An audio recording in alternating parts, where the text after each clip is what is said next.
नमस्कार, जोहार दोस्तों। एसपी हिस्ट्री क्लासेस में आप सभी का स्वागत है और मैं आपका एडुकेटर सुनील पंडित लेकर आया हूँ हिस्ट्री का एक महत्वपूर्ण टॉपिक जो है।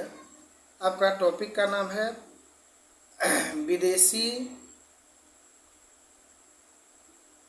विदेशी कंपनी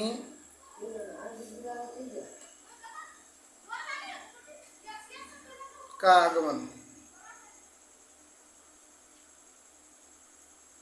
आगमन, ये आपका टॉपिक है और इसी से मैं 10 महत्वपूर्ण क्वेश्चन बनाया हूँ और उसके व्याख्या के साथ मैं क्वेश्चन को दिखाऊंगा। तो सबसे पहला क्वेश्चन लेता हूँ। पहला क्वेश्चन जैसे कि आप स्क्रीन पर देख पा रहे होंगे, कहता है, ये क्वेश्चन नंबर 1 है आपका। कहता है कि निम्नलिखित में से किस ब्रिटिश रेजिडेंट की रिपोर्ट पर फरवरी 1856 में अवध का विलय हुआ था। मतलब यहाँ एक क्वेश्चन करता है क्या कि अवध का विलय कब हुआ। अवध का विलय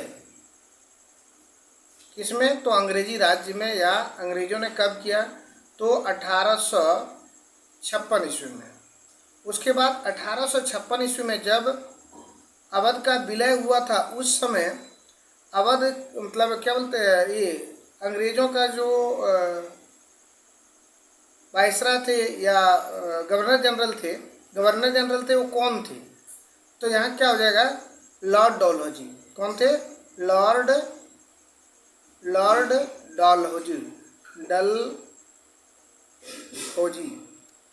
डलहौजी थे। उस समय अंग्रेजों का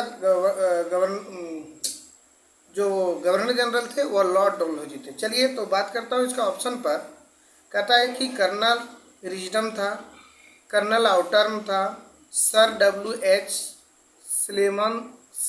सलीमन थे और इसमें था कैप्टन शेक्सपियर्स थे। तो इसका सही जवाब क्या हो जाएगा, इसका सही जवाब हो जाएगा ऑप्शन नंबर बी, कर्नल आउटर्न। इसका बी सही हो जाएगा। यानी क्वेश्चन क्या कहता है कि निम्नलिखित में से किस ब्रिटिश रेजिडेंट की रिपोर्ट पर फरवरी 1856 ईस्वी में अवध का विलय किया था, तो ये हो गया आपका कर्नल आउटर्न। इससे संबंधित और कुछ अगर जानते हैं तो इसमें हम लोग जान लेंगे कि कौन सा राज्य का विलय कब हुआ। राज्य हड़प नीति के तहत जो है राज्यों का जो विलय हुआ वह कब हुआ था। तो जैसे आप देख पा रहे हैं, पहले हम सतारा का बात करें। सतारा, तो सतारा का विलय हुआ था 1848 में। उसके बाद हो गया नागपुर का, अगर बात करें कुछ नागपुर का बात करें, नागपुर का अगर बात करते हैं तो नागपुर का विलय हुआ था 1854 में। इसके बाद हो गया झांसी की बात करें, झांसी हो जाएगा तो 1853 हो जाएगा, 1853 हो जाएगा। और अवध जो है, अवध अभी बताया, अवध जो है अवध हो जाएगा 1856। तो ये कुछ सभी राज्य का नहीं बताए, कुछ राज्य का हम बताए हैं जो महत्वपूर्ण है। चलिए दूसरा क्वेश्चन लेते हैं। नेक्स्ट क्वेश्चन क्या है, ये रहा आपका दूसरा क्वेश्चन।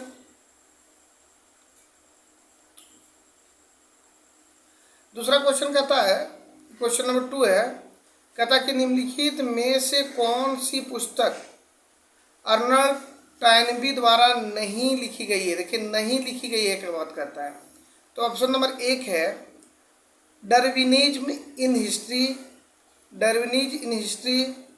ये स्टडी ऑफ हिस्ट्री, सिविलाइजेशंस और tried the world and the west. इसमें से कौन सी पुस्तक लिखी नहीं गई है। तो देखिए ये जो अर्नल्ड टाइनबी द्वारा लिखी गई है वह ये स्टडी ऑफ हिस्ट्री लिखी गई है, सिविलाइजेशन ऑन ट्राइड लिखा गया है, the world and the west लिखा गया है। तो क्या नहीं लिखा गया है, डार्विनिज्म इन हिस्ट्री लिखा नहीं गया है। तो इसका सही जवाब क्या हो जाएगा, ऑप्शन नंबर ये इसका सही जवाब हो जाएगा। देखिए ये जो डार्विनिज्म इन हिस्ट्री नामक पुस्तक है अनरोल्ड टैनबी द्वारा नहीं लिखी गई है, और ये जो है प्राकृतिक चयन की वैज्ञानिक आलोचकों की संरक्षात्मक प्रतिक्रिया के रूप में इस ग्रंथ, यानी कि ये जो ग्रंथ है डार्विनिज्म इन हिस्ट्री, इसकी रचना किसने किया था? तो ये इसकी रचना किया है चार्ल्स चार्ल्स डार्विन ने किया था। और इसके साथ एक और थे जिनका नाम थे अल्फ्रेड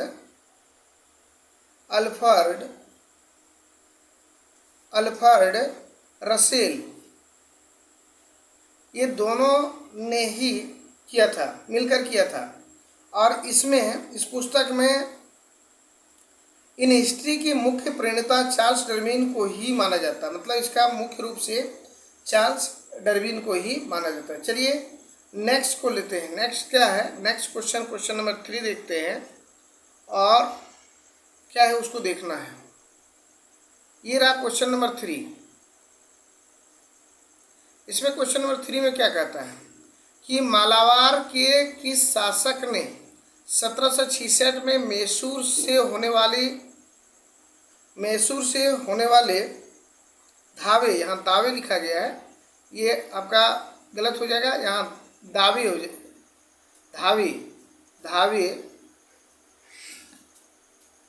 धावे को रोका था और डच तथा अंग्रेज व्यापारिक कंपनियों को नियंत्रण में रखने के लिए काली मिर्च के व्यापार पर अपनी शर्त लागू की थी। ये व्यक्ति कौन सा था?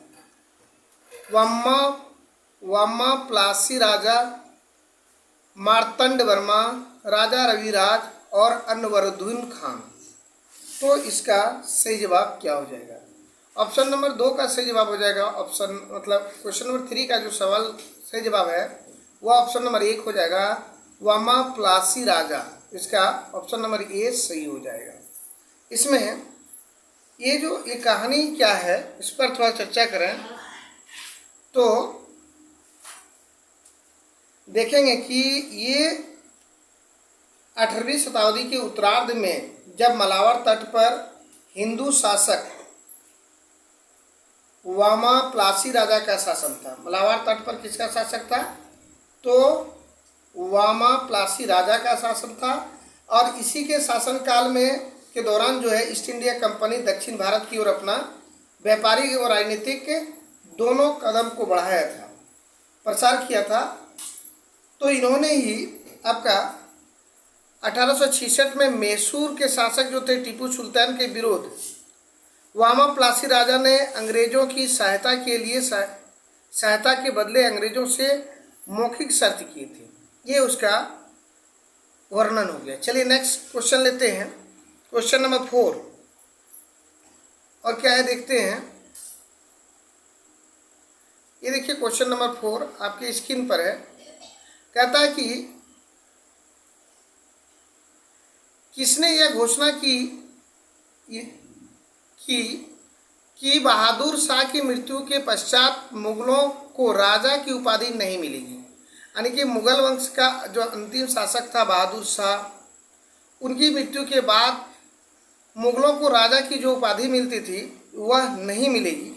या किसने घोषणा किया था? ऑप्शन नंबर है ए में Lord Dalhousie, B Lord Canning, C John Russell और डी लॉर्ड एलनब्रो। तो इसका सही जवाब जो हो जाएगा, इसका सही जवाब हो जाएगा ऑप्शन नंबर बी। क्या हो जाएगा? Option number B Lord Canning. ये देखिए इसका व्याख्या कि मुगल सम्राट ने 1803 ईस्वी में, कब? 1803 ईस्वी में क्या था? ईस्वी में ब्रिटिश संरक्षण में रहने लगा था। मतलब ये मुगल साम्राज्य जो है 1803 ईस्वी में आपका ये ब्रिटिश साम्राज्य के संरक्षण में रहने लगा था। और उसके बाद क्या होता है, संरक्षण में रहने लगा था, लेकिन मान मर्यादा संबंधित इनके दावे अस्वीकृत थे। ब्रिटिश गवर्नर जनरल जो बहादुर शाह जफर थे, यानी कि बादशाह ने क्या किया कि लॉर्ड डलहौजी के समय में डलहौजी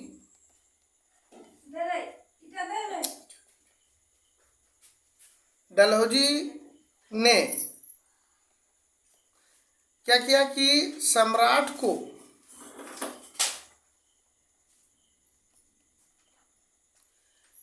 को लाल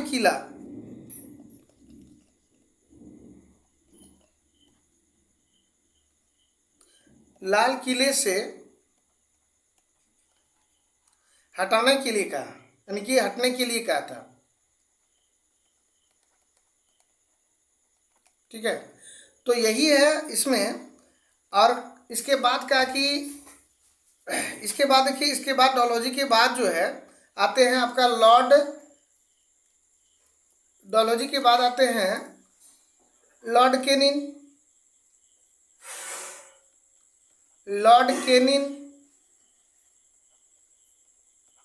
और इन्होंने ही यह घोषणा कर देता है कि बहादुर शाह की जब मृत्यु हो जाएगी तो इसके बाद जो है कोई भी मुगलों को राजा की उपाधि नहीं मिलेगी।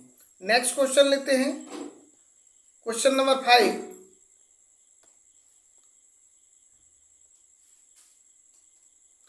कहता है हड़प नीति के अंतर्गत 9 हड़पा जाने वाला राज्य था। देखिए इसमें किसको नहीं हड़पा था?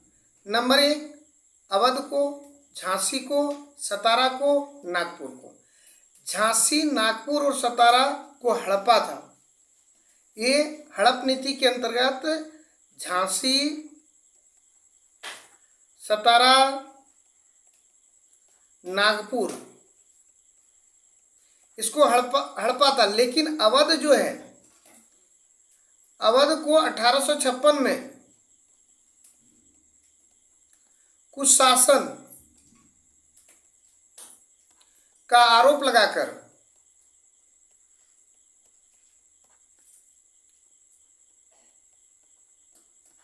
इसको अंग्रेजी राज्य में मिला दिया था। चलिए नेक्स्ट क्वेश्चन लेते हैं, क्या है क्वेश्चन नंबर 6 आप देख पा रहे होंगे। क्वेश्चन नंबर 6 में क्या कहता है? कहता है कि पलासी के युद्ध के बाद सिराजुद्दौला की हत्या किसने की थी? यहाँ ऑप्शन 4 है, रॉबर्ट क्लाइव, मीरान, मिर्जाफर और शौकत जंग। तो ये पलासी के युद्ध के बाद जो है आपका सिराजुद्दौला की जो हत्या किया था वह किसने किया था? तो वह आपका सही जवाब इसका हो जाएगा मीरान। ऑप्शन नंबर बी जो है इसका सही जवाब है। चलिए इस पर व्याख्या करते हैं कि पलासी का युद्ध रॉबर्ट क्लाइव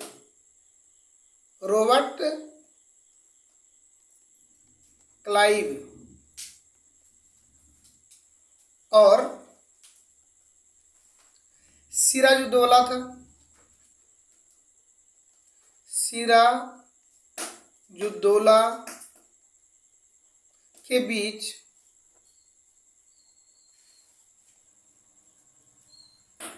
1757 में हुआ था। और ये सिराजुद्दौला का जो मुख्य सेनापति था मिर्जाफर,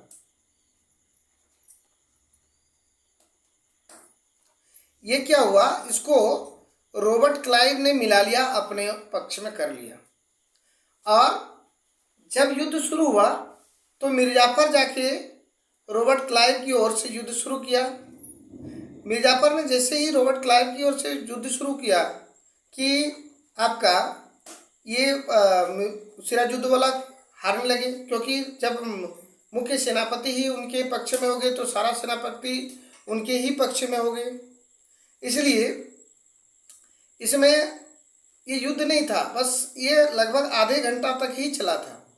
और इसी में जब हारते हुए देखकर जब सिराजुद्दौला भागने लगे तो मिर्जाफर का पुत्र मिरान जो थे उन्होंने आपको सिराजुद्दौला को पकड़ के और मार दिया।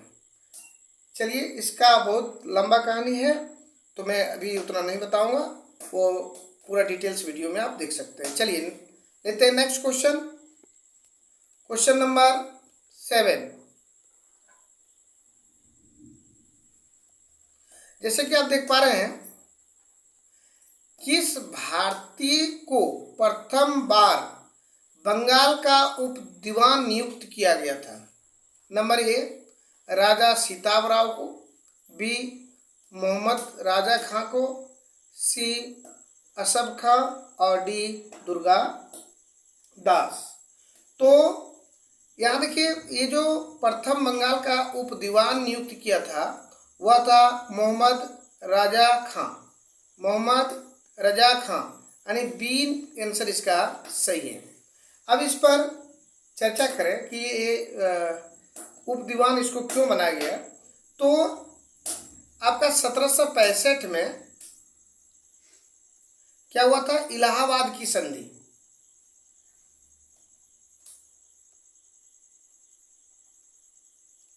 इलाहाबाद की संधि, ठीक।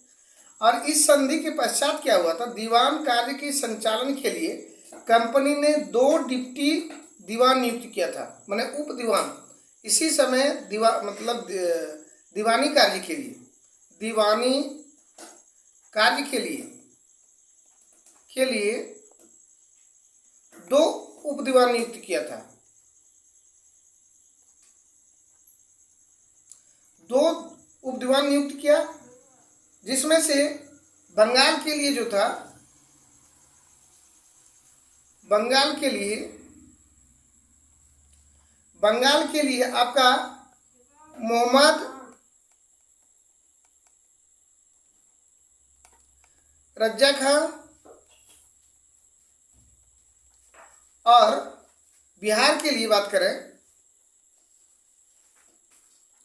बिहार का बात करें तो यहाँ था राजा सीताब राय।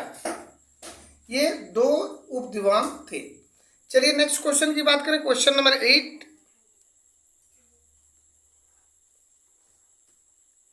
ये रहा क्वेश्चन नंबर 8। देखिए क्या है, कहता है कि लॉर्ड डलहौजी ने किस वर्ष यह घोषणा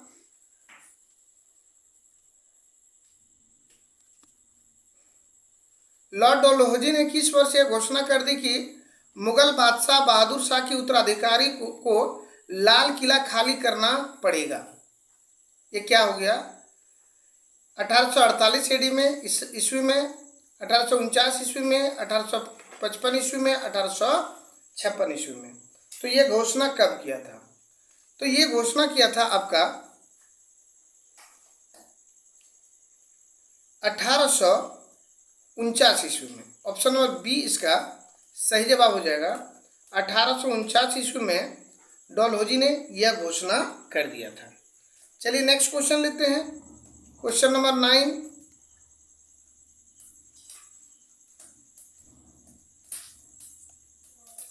क्वेश्चन नंबर 9 में क्या है? देखिए, इसमें सुम्मिलित करने की बात है। कौन सा युद्ध जो है युग्म सुम्मिलित नहीं है? क्या कहता है? नहीं है। तो देखिए, युग्म सुम्मिलित में पहला है प्रथम कर्नाटक युद्ध, और ये पेरिस की संधि कह रहा है कि नहीं। प्रथम मैसूर युद्ध, ये मद्रास की संधि, ये सही है। द्वितीय मैसूर युद्ध मंगलोर की संधि, ये सही है। प्रथम सिख युद्ध लाहौर की संधि, ये सही है। तो 1 नंबर जो हम लोग देखे हैं, प्रथम कर्नाटक युद्ध, यहाँ पर ये पेरिस की संधि नहीं हुई थी। इस समय क्या हुआ था? इस समय हुआ था प्रथम कर्नाटक का युद्ध था, जो उसमें ऑस्ट्रिया के उत्तराधिकारी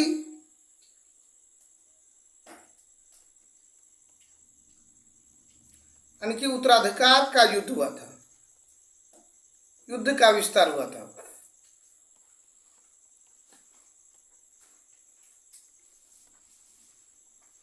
ठीक है, चलिए नेक्स्ट क्वेश्चन लेता हूं। और आज का अंतिम क्वेश्चन है, 9 मार्च 1846 को लाहौर की संधि के अनुसार किसे ईस्ट इंडिया कंपनी ने लाहौर में रेजिडेंट नियुक्त किया? Option number A sir John Lawrence को, बी सर हेनरी लॉरेंस को, सी कर्नल सलीमन को और डी सर चार्ल्स नेपियर को। तो ये किसको नियुक्त किया था इसमें? तो इसका सही जवाब ऑप्शन नंबर बी हो जाएगा, यानी सर हेनरी लॉरेंस को। तो ये लाहौर की जो संधि हुई थी वह कब हुई थी? तो 9 मार्च 1846 को अंग्रेज और सिखों के मध्य था। यह संधि जो है, लाहौर की संधि जो है, ये किसके बीच हुई थी? अंग्रेज और सिखों के मध्य हुआ था। सिख सेना मतलब ये सिखों के मध्य हुआ था।